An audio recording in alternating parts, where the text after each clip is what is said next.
Jesús murió el viernes y resucitó el domingo, pero ¿qué pasó en esas 72 horas? ¿Qué hizo? Investigué a dónde fue Jesús después de morir y lo que encontré me dejó sin palabras. Porque hay un error de traducción que borró por completo el mapa de lo que Cristo hizo en esos 3 días. Y cuando recuperas ese mapa, todo lo que crees saber sobre la pasión cambia. Esto es lo que encontré. El error empieza con una decisión de traducción, una sola, y para entenderla necesito mostrarte 3 palabras. La primera de ellas es Sheol. Es la palabra hebrea del Antiguo Testamento para el mundo de los muertos. Aparece más de 70 veces en la escritura. Y lo primero que tenés que saber sobre el Sheol es lo que no es, un lugar de castigo, porque allí no hay fuego ni tormento. Es simplemente una morada, un espacio, un lugar al que van los muertos, todos y cada uno de ellos sin distinción. Cuando el rey David escribe en el Salmo 16 que Dios no abandonará su alma en el Sheol, no está hablando de salvarse del infierno como quizás nosotros podemos entenderlo. Está hablando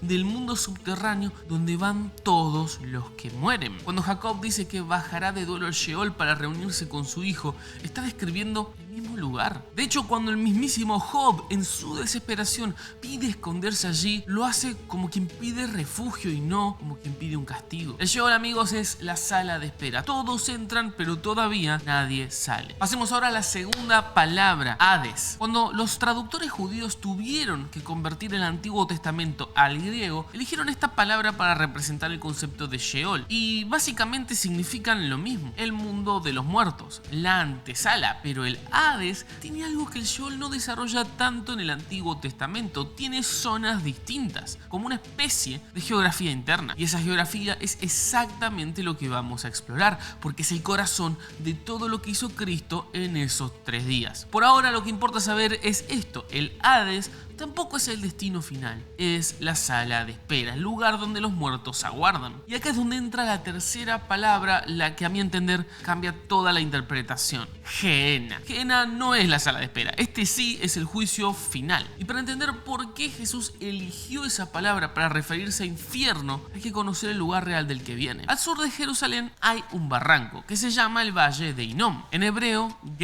Hinnom, de donde viene la palabra Gehenna. En la época del rey Manasés, ese valle era el lugar donde se hacían sacrificios de niños al dios Moloch, donde el fuego no se apagaba, el humo era constante, por lo tanto había oscuridad, era literalmente el lugar más maldito de toda la región. Después de que esas prácticas fueron abolidas, el valle se convirtió en el basurero permanente de Jerusalén. Los desechos de la ciudad, los animales muertos, los cuerpos de los criminales ejecutados, que no merecían sepultura, todo terminaba ahí. Y los fuegos para quemar la basura nunca se apagaban. Y cuando Jesús usa la palabra Gehenna 11 veces en los evangelios, siempre dentro de un contexto de juicio, no creo que se esté refiriendo a una metáfora. Definitivamente está apuntando a algo que todos los que lo escuchaban podían ver desde las murallas de la ciudad. El Gehenna es el destino final, no es una sala de espera, es donde el viaje se termina, es la separación definitiva de Dios. Entonces tenemos 3 palabras, 3 conceptos completamente diferentes. El Sheol, el mundo de los muertos en el Antiguo Testamento, el Hades, la versión griega del mismo concepto con geografía interna y zonas distintas, y el Gehenna, el lugar del juicio final. 3 palabras, 3 realidades distintas, y los traductores al latín tomaron una decisión que cambiaría la teología cristiana para siempre. Eligieron una sola palabra para traducir las 3. Infernus, infierno. Cuando esa traducción se hizo popular, el mapa fue perdido. Y sin el mapa, la pregunta de ¿a dónde fue Jesús esos 3 días entre su muerte y resurrección? No tiene respuesta posible. Porque si Sheol, Hades y Gehenna son todos infernus, entonces decir que Cristo descendió al infierno no significaría nada. O al revés, significaría demasiado, significaría lo equivocado. ¿Pudo acaso Jesús descender al lugar de castigo eterno? ¿Fue Dios al infierno como condenado? Esa pregunta, que nos suena absurda, fue durante siglos el centro de un debate teológico, precisamente porque la traducción había borrado la diferencia. Pero si recuperamos el mapa, la pregunta tiene una respuesta muy distinta, porque Cristo no descendió a la Gehenna, no fue al destino final del juicio, fue al Hades, a la sala de espera, y lo que hizo ahí dentro es lo que nadie te explicó. Para entenderlo, vamos a adentrarnos en las profundidades del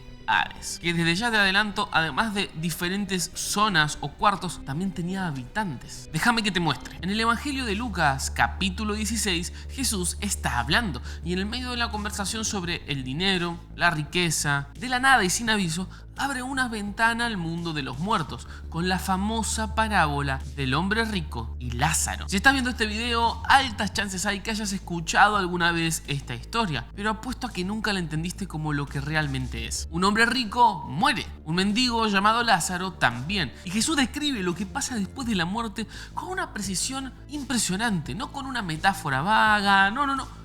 Literalmente con un mapa. Murió también el rico y fue sepultado, y en el Hades alzó sus ojos estando en tormentos y vio de lejos a Abraham y a Lázaro en su seno. Entonces él, dando voces, dijo: Padre Abraham, ten misericordia de mí. Pero Abraham le dijo: entre nosotros y ustedes hay un gran muro, para los que quieran pasar de aquí a ustedes no puedan, ni de allá pasen a nosotros. Tenemos dos zonas con un abismo en el medio. Ambos personajes están en el Hades, en el mundo de los muertos, pero en lugares completamente diferentes. El rico, según Jesús, se encuentra en tormento, mientras que Lázaro está en el seno de Abraham.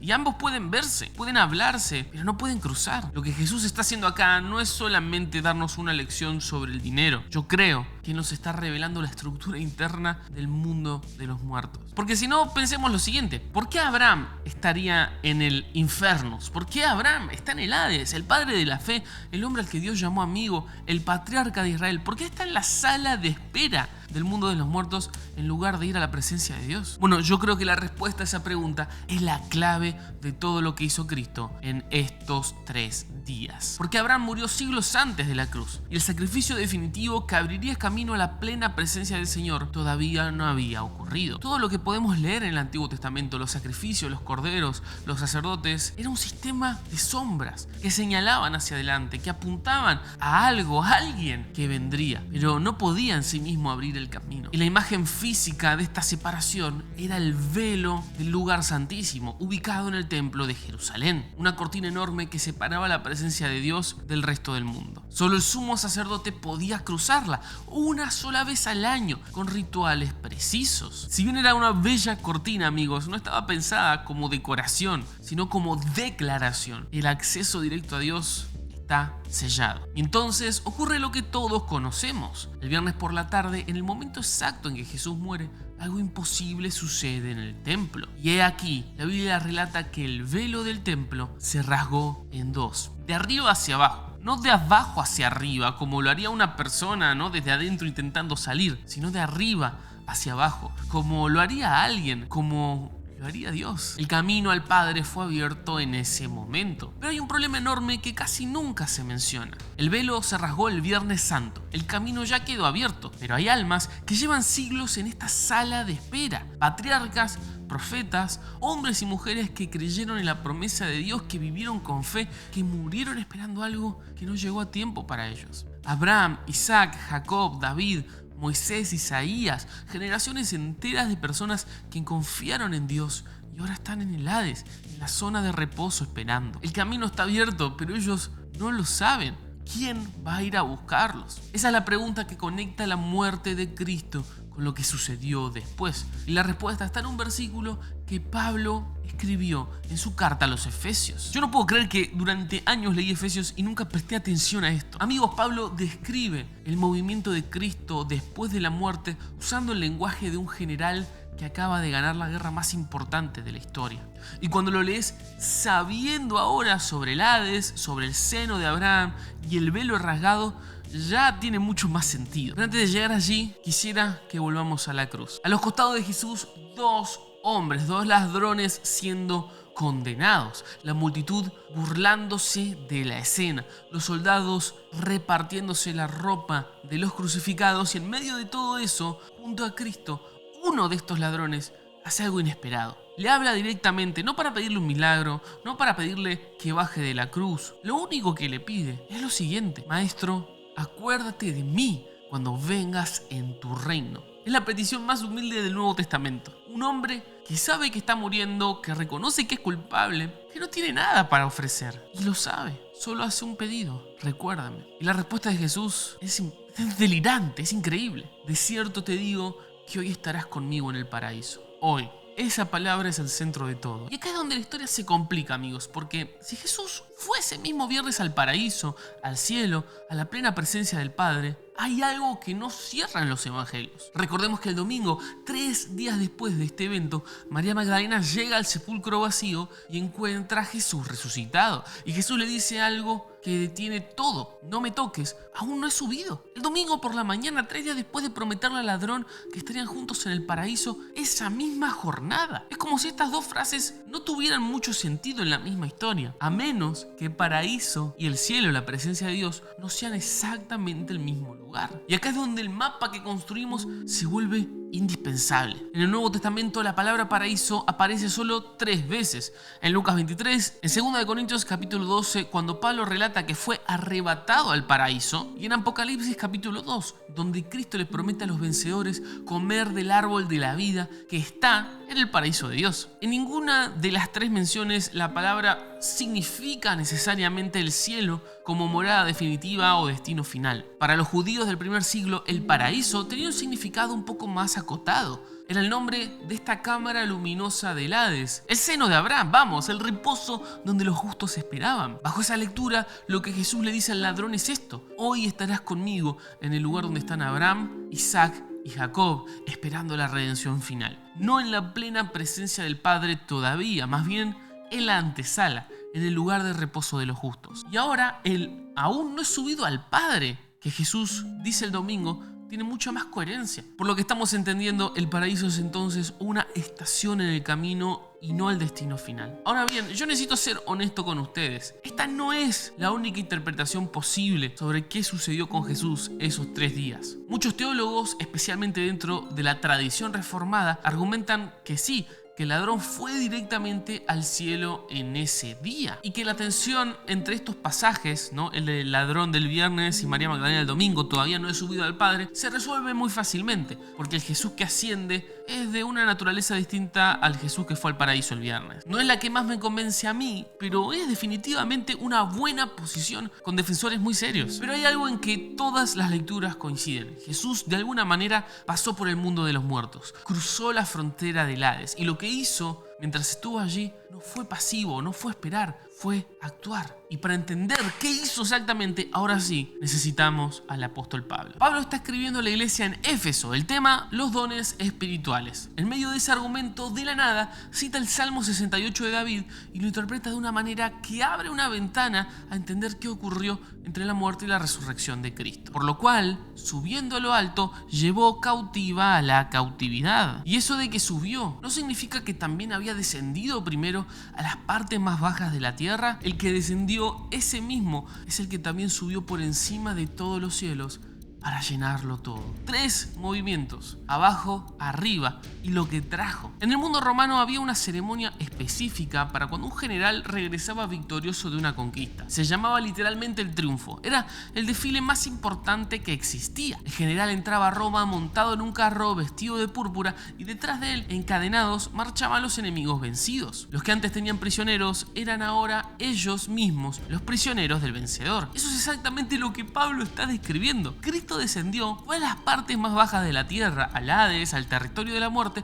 y cuando subió, no subió solo, no subió con las manos vacías, lo hizo como un general romano después de una conquista. Con la muerte, el Hades, las potencias que tenían a la humanidad encadenada, ahora marchando encadenadas detrás del Cristo resucitado. La tradición ortodoxa oriental tiene una imagen para ilustrar este momento, una imagen que durante siglos fue como los cristianos representaban la Pascua. No la tumba vacía, no el ángel y la piedra removida, algo diferente a lo que vemos. Se llama la anástasis, que en griego significa resurrección, y lo que muestra es a Cristo parado sobre las puertas rotas del Hades, sus pies pisando los cerrojos destruidos y las llaves esparcidas en el piso. Con su mano derecha agarra a Adán, con la izquierda a Eva, y detrás de ellos en fila los patriarcas y los profetas de todo el Antiguo Testamento esperando su turno para salir. Pero más allá de este desfile hay un detalle que a veces pasa por alto. ¿Quiénes son los cautivos que fueron liberados. La tradición de los padres de la iglesia es súper consistente en esto. No hay debate. Desde Justino Mártir hasta Ireneo, Clemente, todos dicen lo mismo. Cristo descendió al Hades para proclamar su victoria a los justos que esperaban allí desde tiempos de Adán y los condujo a la presencia del Padre. Esta es la lectura que dominó la iglesia primitiva durante los primeros 8 siglos del cristianismo. Y hay un detalle en el Evangelio de Mateo que sugiere que algo extraordinario y visible ocurrió en ese momento. Mateo relata en el capítulo 27, verso 52, que los sepulcros fueron abiertos. Muchos de los santos que habían dormido se levantaron y salieron de los sepulcros. O sea, ¿qué? Cuerpos de santos que habían muerto antes, apareciéndole a gente, resucitando en Jerusalén. Mateo no da nombres, no explica mucho, solo lo cuenta. En 2 versículos que la mayoría de nosotros no comentamos mucho porque no sabemos qué decir. Pero pudo haber sido esta la primera señal externa de que Cristo, al cruzar la frontera al mundo de los muertos, abrió esta puerta que había estado cerrada desde la caída del hombre. Eso es lo que los primeros cristianos celebraban cuando decían que Cristo había resucitado. No solo que Jesús salió de una tumba vacía, sino que literalmente entró al territorio de la muerte, lo conquistó desde adentro y salió con los suyos. El descenso de Cristo al Hades no fue otra humillación, no fue Jesús siendo castigado, sino más bien fue la campaña militar definitiva. El Señor de la vida entrando al último territorio que quedaba por tomar. Entonces, ¿a dónde fue Jesús después de morir? Bueno, yo por lo que pude investigar concluyo que fue al mundo de los muertos, al Hades, a la sala de espera donde llevaban siglos esperando los justos del Antiguo Testamento, esperando una redención. Fue a proclamar su victoria, fue a tomar a los que le pertenecen, fue a buscar a los suyos, no como un condenado ni como una víctima, sino como Señor y conquistador. Y cuando volvió, trajo con él las llaves de la muerte y del Hades. Como dice en Apocalipsis, estuve muerto y he aquí vivo por los siglos de los siglos y tengo las llaves. Saben, amigos, cuando estaba haciendo este video pensaba que si Jesús bajó al lugar más oscuro del universo y salió con las llaves en la mano, con los suyos atrás, entonces no hay pozo tan profundo ni oscuridad tan sellada donde Él no pueda irte a buscar. Así que si vos en este preciso momento necesitas que el Señor te rescate, oremos juntos. Señor, te pido que entres a mi vida, entres a mi corazón, entres en este momento de máxima oscuridad. Si vos tomaste las llaves del Hades y la muerte, déjame darte también las llaves de mi corazón. Amén.